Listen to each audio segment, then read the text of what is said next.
anigu halkaan waxaan imid guriga senator cabdi qaybdiid oo muxuu ahaa sida la sheegay ay ciidamo soo galeen hubaysan halkaasoo ay guriga khasaaro weyn u geysteen oo aad iyo aad u ballaaran waxaanan rabnaa saas halkaan u imid waxa weeye inaan ogaano yaa ka dambeeyey waa ka xunnahay inay dhacdo arrintaani arrin oo maaragtay la filayay ma ahayn laakiin waxaan qabnaa dadka geystay ama ciidanka sida tan ciddii soo amartay inay muxuu ahaa ujeeddo ka lahaayeen oo xataa haddii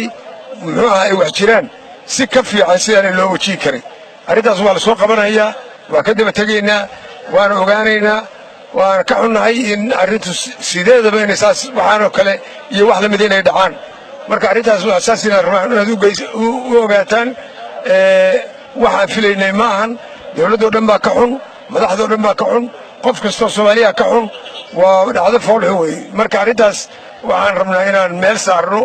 oo ciddii geysatay dembigaan ciqaabteeda hesho intaasaan raba inaan idhaahdo waana mahadsanti talay hore waxaa u jirtay in sidaano kale ay dhacday oo nin siyaasiya la weeraray lasoo xiray dibna loo sii daayey maantana nin senatara la weeraray oo gurigiisii iyo dadkiisii loo soo dhacay ciidamadii yimid halkan iyo dadka ay ka amar qaataan intuba lagu sheegay lasoo baari doono dib loo soo ogaan doono arrintaas hore dhacdo hore ahayd aniga ma goobjoog kama ahayn midaan hadda dhacday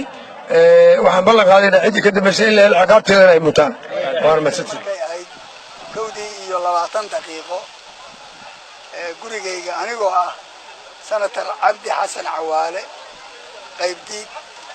oo ah guddoomiyaha guddiga dastuurka ee baarlamaanka labada guddiga maaragtay dastuurka labada aqal ee baarlamaanka labada maaragtay labada baarlamaan gurigayga oo aan deganahay ayaa waxaa soo maanta weeraray ciidan ka socda ciidan dawladeed albaabka hore ayay baabuurka ku soo jabsheen ganjeelka kadibna waardiyihii bay qoryo ku qabteen qoryihiina ka qaateen aniguna shaqaan ku maqnaa golaha aqalka sare waxaa loo soo galay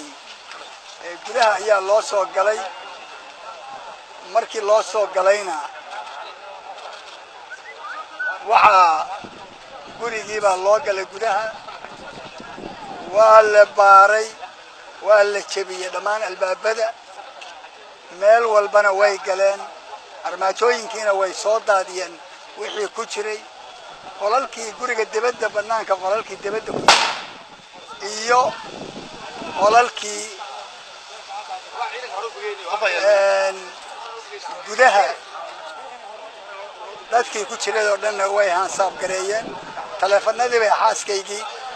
iyo gabadhaydii ka aruursadeen xaaskii oo masqusha ku jirtana masqushay ku jebiyeen oo ugu galeen ciidankaasi baaris kadib hadda intaasi markay dhacday anigoo maaragtay ma garan karo sababta arrimahaasi aniga ay ku dhaceen anigu ma garan kara ilaa hadda cidda waxaan samaysanaa informationkii ugu horreeyey xaaskayga markay soo wacda kadib waxay soo wacay ninka taliyaha nabad sugidda ka ah gobolka Banaadir oo la yiraahdo Saadiq wuxuu ii sheegay ciidankaasi waxay ahaayeen ciidan laga soo diray ciidanka Imaaraadka ayay ahaayeen ayuu yiri laakiin waxaan anigu cadaynayaa sida ninkaasi ii sheegay ciidankaas ciidan dawladeed buu ahaa wixii intaa ka duwanna hadee baarista ayaa lagu ogaan doonaa mar raba intaas inaan dhaafo